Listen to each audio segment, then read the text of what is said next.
Welcome to Life on Maui. My name is Stephen Freid. My guest today is Jonia Mariechild, coach, consultant, and growth facilitator since 1986. Welcome, Jonia. Thank you, Steve. I so appreciate your invitation to be here.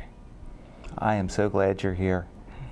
What started you on your path of this kind of work in your life?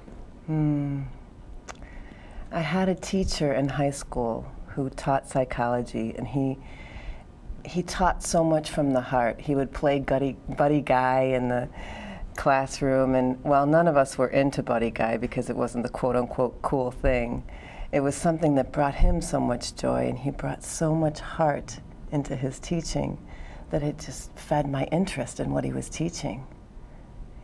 And then I went on to college, and in college, of course, deciding what to study, all these various subjects.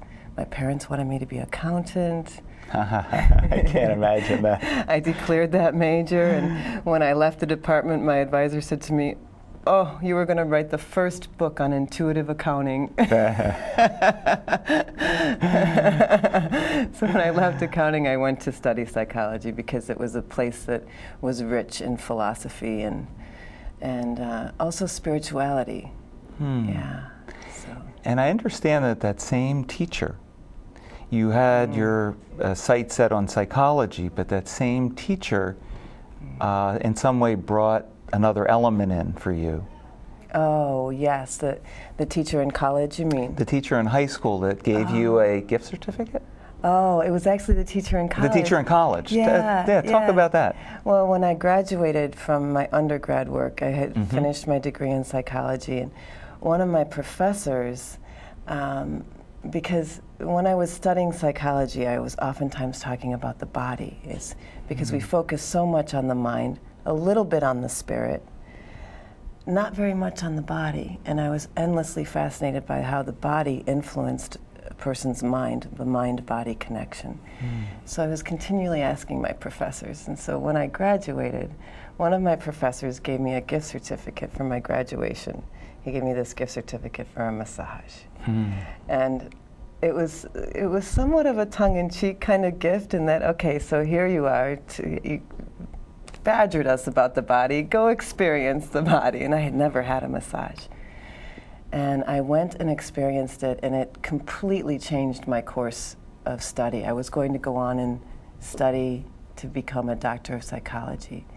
And I was all ready to go into the doctorate program. And I had this massage, and I went, wow, there's so much here.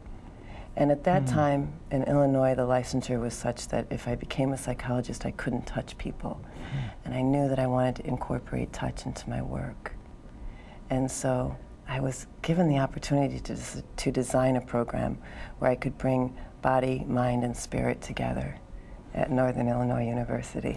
You were such a good student in your undergraduate work that there was a professor that was willing to work with you? Yeah, fortunately I was academically successful, and so I was, and there was an advisor in the department that I wanted to do the study, and it was the School of Allied Health Professions that specialized more in physical therapy and in wellness coaching. And so it was through that department that I was then able to study marriage and family therapy and psychology and health promotion, and went through massage school training, and had a very rich graduate school experience, which I feel so grateful for. And then in 1989, you started with some holistic center of some kind? Yes, the Holistic Health Center in the Midwest. I started a massage school that brought together body-mind medicine. So I did a massage training program where people studied both physiology and psychology. So incorporating body-mind medicine in. Yeah. And now you're doing a lot of work with trauma. Yes.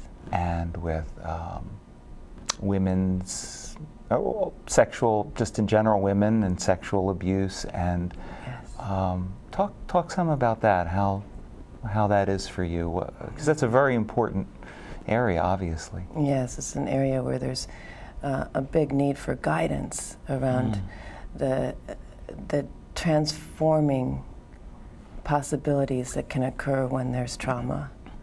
And oftentimes the focus on post-traumatic stress disorder can be in all the symptoms, all the after effects. And the work that I do, I really like to focus on the creativity and the transformation that occurs with trauma. You told me, you were telling me about something very interesting, how something about the gift in it, the gift in it, that it brings out, in those traumas, it brings out something in someone that you like to address. Well, speak a little about that, because I found that very, very fascinating. Yes, yes. Well, our nervous systems are designed that when we experience something that we're not ready for, whether it's positive or negative or neutral, our nervous systems are designed instinctually to respond. And our nervous systems respond in flight, fight, freeze, or faint. And so that's basically how all of us are wired in our nervous system. Many of us tend to have dominant factors of like fight and flight, or freeze and faint.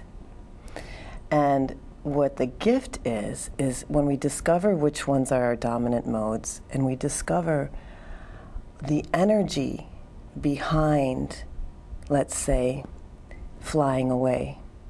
You know, the flight response where someone runs when they're experiencing trauma. We find out where that person went for safety. The gift is in finding out how the survival happened, how a person was able to create safety. And then how does that tie into the moment? How does having that information now, if something happened when someone was young, how does that help in the healing process now? How do you incorporate that bridge so that it helps someone now? Yes. How it helps is it softens the hardwiring that happens in the nervous system. What can happen for us when we've experienced trauma is that we can develop a hardwiring in our nervous systems where we continually respond to stressful events with the same kind of mechanism.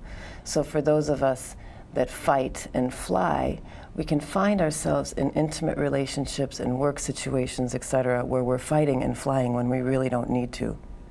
But the nervous system doesn't know that, because in a stressful situation, the nervous system goes right forward to provide safety and protection, and we perhaps find ourselves fighting when the fighting isn't necessary, or flying when the flying isn't necessary.